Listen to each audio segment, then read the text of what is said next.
So Need for Speed Shift has been in development for about 18 months. The project actually started out of the passion for racing cars and driving cars.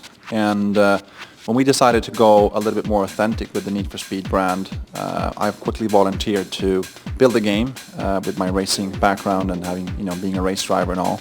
And I met with a team in London, the Slightly Mad Studios team, and they showed us a tech that we loved and that we figured we could build a pretty spectacular game based on. So we spent the first, good 6 months of development actually focusing on the core elements of a racing game, which is, how it feels to be in the car, how it feels to race and drive the car, and what happens to you when you crash, what happens to you when you brake, what happens to you when you take over or get taken over by other cars. When you play the game, that's the first thing you'll notice. Everything from the in-cockpit view to, head movement under braking or under crashing, or, camera blurring when you crash or when you go fast, so that you focus your eyesight on the road instead of on other things around you. Sound, obviously.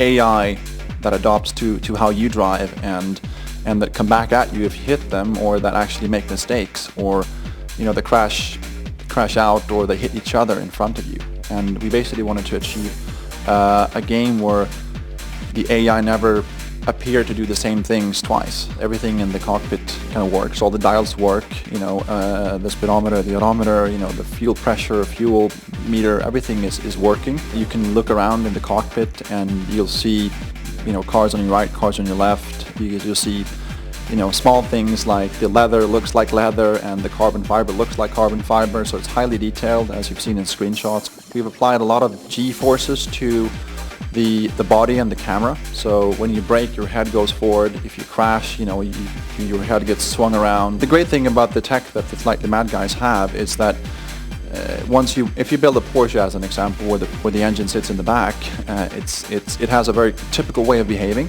So what the guys do, they plug in a bunch of data, and then that basically tells you the engine is here, here's the distance between the wheels, the weight is this, and the brake bias should be this, and so on. And then that's kind of the first step in the raw data. And once you have that in, you then start playing with the numbers and start, basically tuning it. And very quickly, from raw data, you can assess whether this is going to be fun or not to drive. So the underlying tech helps us to iterate on cars instead of trying to get them somewhat right. We get them somewhat right immediately, and then we can work on fine-tuning them to perfection, basically. It's not open world. It's track-based to a large extent.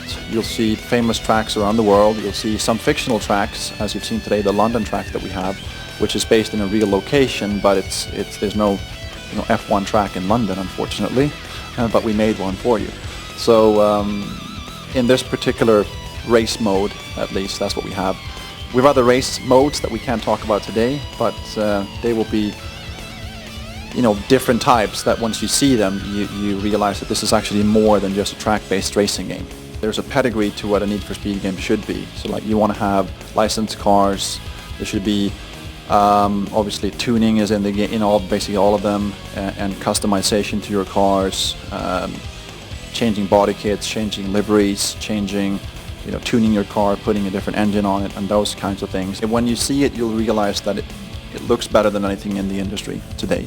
Yeah, and then the second thing I think you notice is the driver experience and how different it actually is. It's actually hard to talk about it and not show it, but once you see that, I think that's what people are going to talk about. Need for Speed Shift is coming to Xbox 360, PS3, PC, and PSP in the fall of 2009.